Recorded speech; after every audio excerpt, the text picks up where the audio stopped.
On a night when even the sounds seemed to have been stripped from the world, Ethan Cole drove his pickup truck down a rural road in the interior of Oregon, where the hills of the ridge drew black silhouettes against the overcast sky. The silence was so thick that the rustle of a leaf could sound like a distant whisper. It was August 1997, and on that forgotten stretch of road, the hands of the clock seemed to move more slowly, as if the time peculiar to the region stubbornly remained oblivious to the rest of the world. Ethan, 29 years old, carried not only the weight of his solitary days since his father's death, but also the habit of listening to old cassette tapes on the car radio. Recordings his father had made decades earlier, full of static, hisses and fragments of metallic voices. It was a ritual that soothed his mind, as if it kept him connected to the only family he had left. That night, as he drove home after another long shift at the shop, Ethan felt that something in the air was different. The wind, which normally moaned softly through the pines, seemed to have vanished. Not even the crickets dared to break that profound silence, a silence so absolute that it seemed to be waiting for something. When he reached the highest rise on the road, where the horizon opened up between the trees, a soft and persistent hum began to seep through the car's speakers. Not just any noise, but a sound that vibrated, as if the night itself were trying to tune into a lost frequency. He twisted the radio knob, searching for a familiar signal, but all he heard was the echo of the old tapes, the notes he knew by heart blending with the hum coming from outside, as if the sky wanted to imitate his father's recordings. For a moment, Ethan thought about turning everything off and just driving on, but the feeling that something was about to happen kept him still. That's when 3 points of light appeared above the tree line, distant and almost unreal. They weren't headlights nor stars. They glowed in a pale tone, bluing the dark like matches lit in sync. In silence, the lights moved, forming a perfect triangle in the sky, as if someone had drawn a geometric shape in the darkness just for him to see. Ethan's heart raced, a chill creeping up his spine, as he tried to decide if it was a natural phenomenon or just an illusion caused by fatigue. But then the lights began to pulse, blinking in exact rhythm to the hiss of the radio, as if the frequencies were connected, as if the entire universe were responding to a command he couldn't comprehend. Frightened, Ethan turned off the engine and the rest of the world disappeared with it. The truck was enveloped in an invisible bubble, where the only sound was his own breathing, interrupted by anticipation and fear. The vibration of the lights intensified, filling the air with a metallic energy, almost tangible. It was like being inside a giant bell, every fiber of his body resonating with something coming from far away. And then, in an instant, everything ceased. The radio went silent. The lights went out at the same time, and the darkness became total, almost solid. Only the silence remained, heavy as stone. Ethan felt an immense void, but also a strange sensation of having been noticed, as if, for the first time, the sky had turned toward him and responded back. That wasn't just a coincidence, nor a chance alignment of frequencies. Something had been awakened on that road, something that seemed to be waiting for someone like Ethan, for someone capable of hearing what the whole world preferred to ignore. He stayed there for a few more minutes, trying to understand if he could still trust his own senses.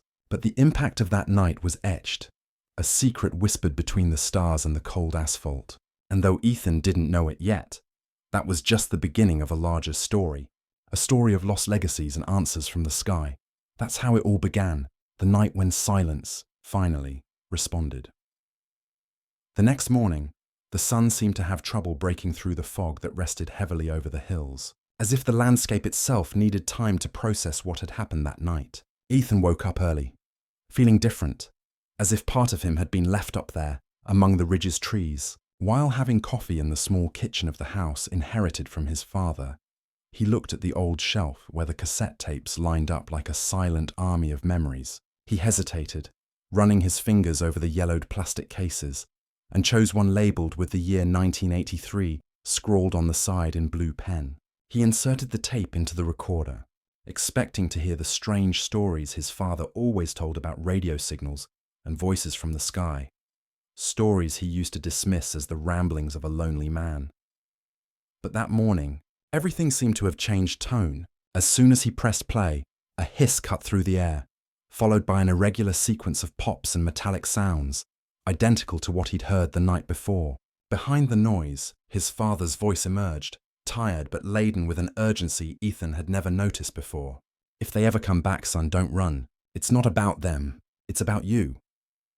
Those words, recorded so many years ago, pierced the armor of disbelief Ethan had carried since adolescence. He found himself listening to the message over and over, trying to find some hidden meaning between the desperation and hope in his father's voice. Ethan's mind began to wander through the ghosts of his own childhood, remembering the nights his father woke him to show lights dancing beyond the cornfield, the afternoons spent trying to capture radio signals no one else heard. He also recalled the muffled laughs from the neighbors, the suspicious conversations at the hardware store, the looks that said without words, "He's crazy."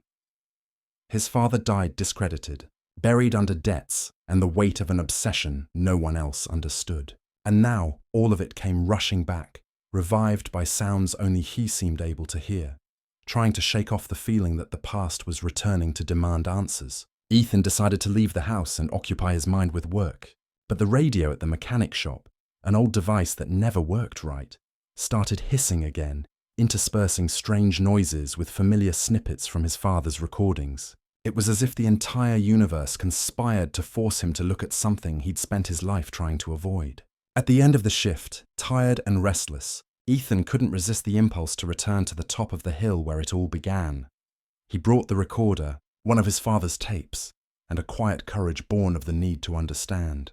Parking the truck exactly at the same spot from the night before, he felt the cold wind hit his face and, for a moment, hesitated. He pressed play on the recorder and waited. The metallic sounds filled the air, spreading through the valley, and then, almost as a response, the lights returned between the trees.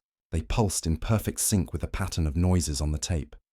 An impossible dialogue between man and sky, spanning decades of silence and disbelief. Ethan stood motionless, watching those lights that seemed to recognize his presence, as if they'd come not to frighten, but to welcome. An uncomfortable certainty began to form inside him. Maybe his father had never been crazy. Maybe there really was a hidden code in these recordings, a key that linked fathers and sons, the living and the dead, through the invisible frequencies of the universe. It was as if the tapes held not just voices, but ancestral secrets, ready to reveal themselves to whoever had the courage to listen. That night, alone on the hilltop, Ethan felt connected to something greater, to a silent current that spanned generations. For the first time, he felt no fear. In place of doubt, there was a silent recognition, a promise that some stories only begin when we're ready to hear. Before we continue, if this video is being useful to you, take a moment to subscribe, leave your like, and comment below what you thought so far. In the days that followed, Ethan walked as if carrying an unanswered question in his chest, an unease that didn't dissipate amid the noise of tools at the shop, nor with the smell of oil or the bitter coffee of mornings. It was as if part of him remained suspended up on the hill, waiting for something or someone able to translate the signals the world seemed to ignore. The shop radio continued producing mysterious interference, echoing noises identical to those recorded on his father's old tapes. And with each hiss, Ethan felt a strange familiarity, as if the machines, the frequencies, the lights, and even the silence whispered a truth he still couldn't name. It was on a grey afternoon, while trying to distract himself from the anxiety with a walk to the local cafe, that Ethan noticed a different conversation in the air. Seated alone at one of the tables by the window, a woman with grey hair and attentive eyes gestured with her hands as she described strange sounds coming from the mountains. She spoke softly but intensely, like someone carrying a precious and dangerous experience too sensitive to share aloud. Curious, Ethan ordered a coffee, sat at a respectful distance, and listened without wanting to seem intrusive. With every word of hers, his heart quickened. The details were eerily familiar. A sequence of musical notes that seemed to contain hidden messages, patterns that repeated in perfect cycles of time and metallic sounds that overlapped the summer night winds. The woman's name was Abby Lane, a retired radio broadcaster. She'd moved to that small town a few years earlier, after spending her life trying to capture strange sounds on the radio waves, sounds that never appeared in official records.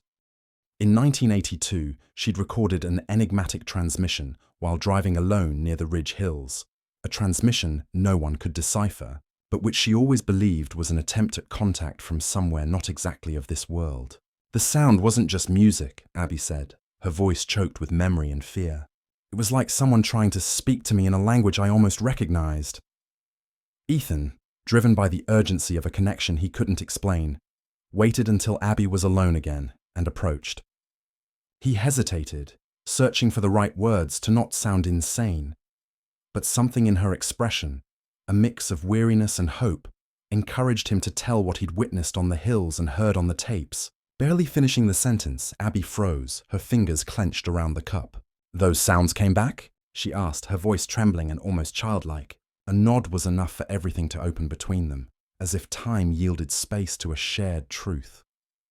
It was Abby who suggested they compare the recordings. That night, at Ethan's house, they sat together in front of the recorder, side by side, while the wind gently swayed the curtains. Abby pulled an old tape from her bag, marked August 82, and asked Ethan to bring one of his father's tapes. As they played both records, what they heard was more than coincidence. The patterns of noises, the pauses, the repeated notes, and even the sequence of interference were identical. It was as if, at two different points in time, the same message had been sent to different people, chosen not by chance, but for some invisible reason. Ethan felt a shiver run through his body. Abby, emotional, lightly touched his arm. "You're not alone in this," she whispered. In the dim light of that room, the decades compressed into a single moment of recognition. Abby told how, 15 years earlier, she'd seen a craft crash near the hills, and, for a fraction of a second, saw a figure made of pure light looking back at her. She fainted and woke hours later with no physical proof except the sounds recorded on her tape. She'd always been considered eccentric, even crazy, but she'd never given up the conviction that it was real.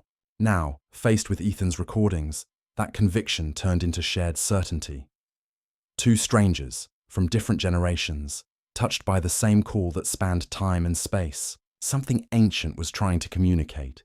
Something that, for mysterious reasons, seemed to choose people the world preferred to ignore. Ethan and Abby, seated side by side, felt they'd been brought together for a greater purpose, as if they were pieces of a puzzle that would only make sense under the light of the next response.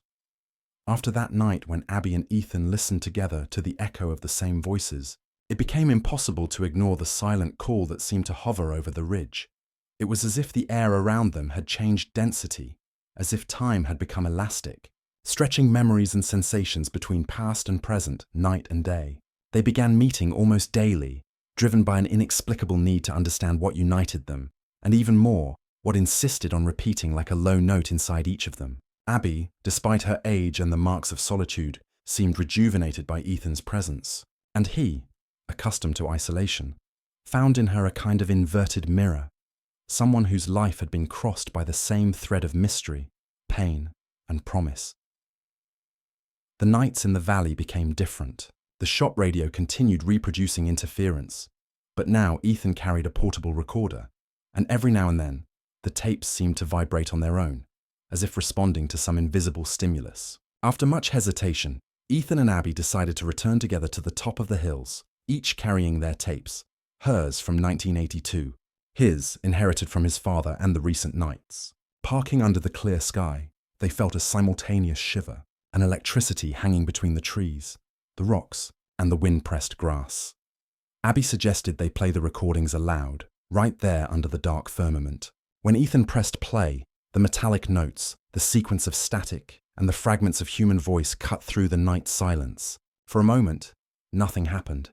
Just the solitude of the hills and the cold sound of ancient technology echoing among the pines.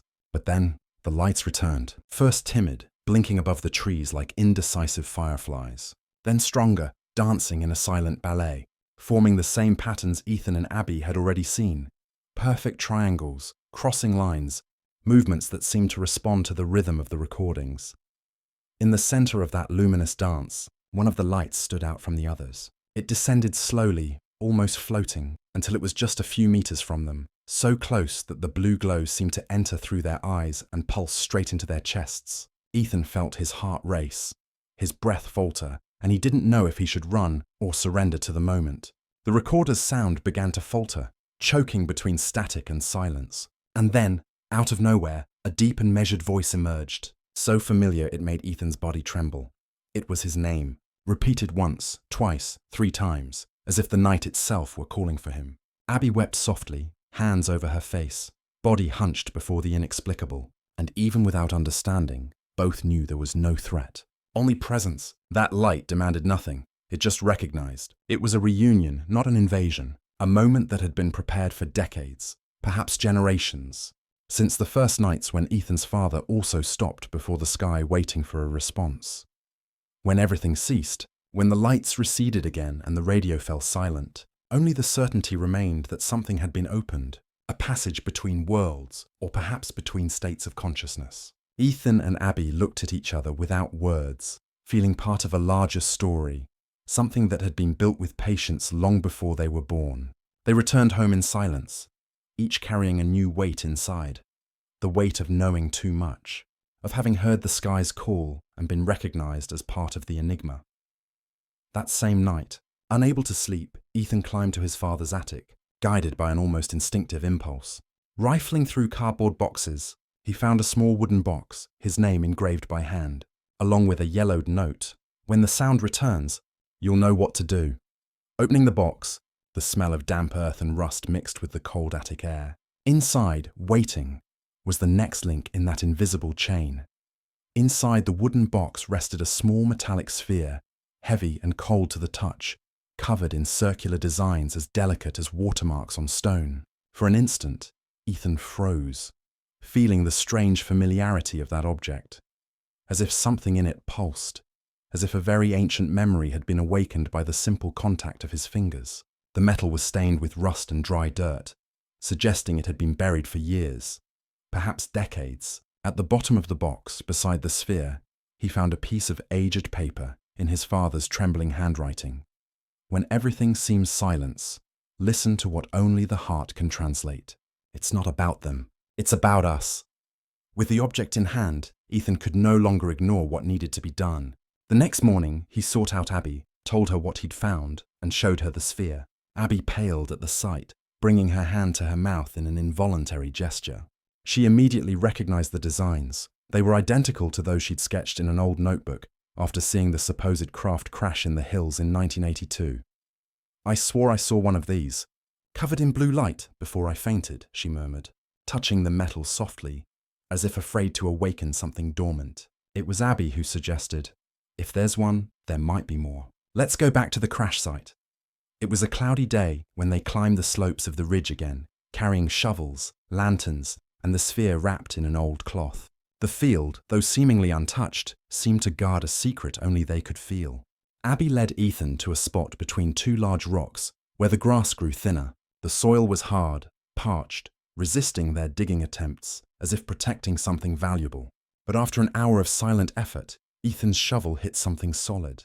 The dry sound of metal on metal echoed among the trees, and a faint blue light began to emanate from the ground, as subtle as the first ray of sun on a winter morning.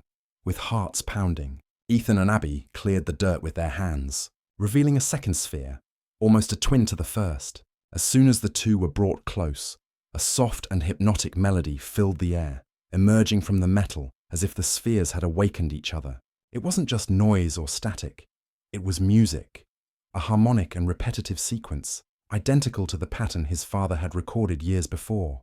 The notes seemed to converse with each other, changing tone as Abby and Ethan grew emotional, as if the spheres captured what the humans felt. It was pure communication, without words, without code, made of vibration and feeling. In some mysterious way, it was a response.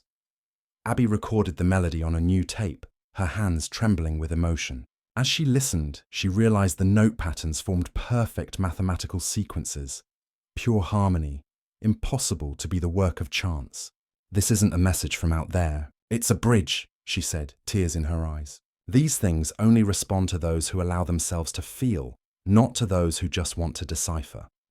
Ethan understood, in that instant, everything his father had tried to say his whole life, that the mystery of the spheres, the lights and the sounds wasn't about invasion or fear, but about attunement, a connection made of music and emotion, where the human and the unknown could, for a moment, be part of the same melody. They returned home at dusk, carrying the spheres as if they were sacred relics. Abby knew that night didn't end there. There were more questions than answers, but the link was established. Ethan, lying in bed, listened to the echo of the melody blend with his own heartbeat, and realized the entire universe could be a great instrument, waiting for the right moment to vibrate along with whoever dared to listen. A week passed, and life in the small town seemed to follow its usual course. Cars coming and going on the dusty road, people greeting with quick nods, time trickling slowly between the hills. But for Ethan and Abby, nothing seemed the same anymore. The spheres, carefully kept in Ethan's house, were silent during the day, heavy as ordinary stones. But as night approached, with the arrival of the cold wind and the darkening sky, both began to emit a subtle glow, almost imperceptible, as if preparing for a new cycle. They spent nights watching the spheres, seated side by side at the kitchen table, listening in silence to the old recordings and noting any different detail that arose. Expectation gripped them both, a sense that something very big was about to happen, but impossible to name. On the seventh night, an electrical storm broke over the valley. Lightning streaked the sky, and the sound of thunder seemed to drag with it the weight of ancient secrets. In the middle of the early morning hours, the spheres began to vibrate on their own. First a slight tremor, then a hum that filled the entire house, making the windows shudder as if they had a life of their own. The same musical pattern from his father's tapes echoed in the air, only this time it was too loud to ignore. The house lights flickered in rhythm with the spheres, everything converging to a breaking point. Without hesitating, Ethan grabbed the spheres and called Abby.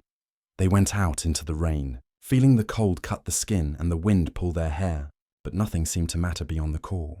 They climbed the hill almost blindly, guided by instinct and the blue glow escaping between Ethan's fingers. When they reached the top, the scene was different from anything they'd witnessed before. The sky was divided into two layers of clouds, one swirling north, the other south in opposite directions, creating a corridor between Earth and infinity. The lights that had once been timid now formed a straight line above them, pulsing in perfect harmony with the sound of the spheres.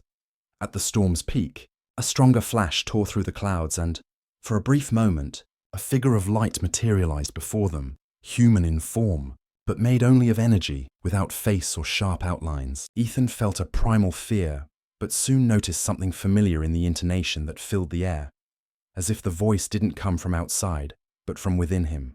The figure spoke, and the sound was the perfect blend of his father's voice, and something even more ancient, something ancestral. "You finished what I started. They never went far. They were waiting." Each word seemed to vibrate directly in his bones, laden with a tenderness that only recognizes those who've been lost. Abby fell to her knees, sobbing before the luminous presence, hands open in reverence or awe. Ethan, motionless, felt a wave of acceptance and peace, a certainty that he'd never been alone, that there was indeed something beyond, something that manifests when someone finally learns to listen. In that instant, he understood what his father had meant his whole life. The beings that came weren't visitors from space, but living responses to the call of attuned hearts. They manifest where there is harmony, where fear gives way to true listening. That was it. Not about them, about us. When the last thunder faded, the figure disappeared as softly as it had appeared. The spheres stopped vibrating and went dark, leaving only the damp smell of earth and the whisper of the wind returning to normal. Ethan and Abby stayed there for a time they couldn't count, absorbing the certainty that they'd never see the world the same way again. The sky, now serene, still seemed to hold in its depths an echo of it all, ready to return when someone, in any time, dared to listen again. The days that followed unfolded as if a new layer of reality had settled over the town, imperceptible to most, but palpable to those who'd heard the call. The residents' routine soon resumed its predictable march. Warm bread in the morning, quick chats at the grocery store, the noises of the road cutting through the early hours of the day. But for Abby and Ethan, everything carried a different weight, a tone of mystery that hovered between every unspoken word and every glance toward the hills. The world around them seemed unchanged. The trees continued their slow dances with the wind. The birds returned to singing, and even the old shop radio went back to its usual hiss, as if wanting to pretend nothing major had happened. But inside them, something essential was transformed forever. Abby decided to rent a small house near the ridge, unable to stay away from the place where she'd felt, for the first time in decades, that she was part of something beyond her understanding. She spent afternoons seated by the window, watching shadows slide between the trees, and sometimes catching herself smiling at subtle interference from the portable radio she always carried. Ethan, in turn, returned to work at the shop, but no longer as a solitary man seeking distraction. Between one repair and another, his gaze would drift toward the hills, and it was common for him to stop what he was doing just to listen to a high note or an unusual flicker in the radio waves, as if expecting at any moment to hear that pattern of sounds and silences that had marked his life. He also began recording his own tapes, repeating his father's gesture, an ancestral act, for those who intuit that what needs to be preserved is deeper than any explanation. In the sleepless early hours, Ethan would play the new recordings and, sometimes amid the noise, recognize small variations, almost smiles of static and music that seemed like responses from the other side of time. He kept everything in organized boxes, each tape labeled with date, time, and what he felt while listening. It was no longer just a search for meaning. It was a way to keep alive the invisible thread linking him to his father, to Abby, to the lights, to the spheres, to everything he now knew was part of his story. Every now and then, a whispered word, a different noise, a brief distortion in the melody, and Ethan would stop everything to listen closer, diving into the mystery without fear, heart open. It was as if he now understood the true legacy of all he'd lived. Some truths don't need to be discovered, just accepted when they return. As if the universe, in its infinite patience, knew to wait for the exact instant when someone, finally, was willing to listen. The hills of the ridge remained untouched, guarding their secrets between centuries and generations. The sounds and lights might never manifest the same way again, or they might just wait for the next soul willing to listen without fear. Deep down, Ethan knew, as his father had known, as Abby had learned, that certain mysteries don't get resolved. They repeat, circulate, and one day return home in the memory of those who never gave up seeking. And so, as the last thread of sun faded behind the mountains and a new silence settled over the shop, Ethan recorded in a firm and serene voice the words that closed the circle, like someone who finally understands their role in the great song of the universe. Some truths aren't discovered. They just come back home. If this story held you to the end, leave your like and comment what you believe happened in the ridge. Your engagement helps keep this channel alive and brings new stories based on facts the world preferred to forget.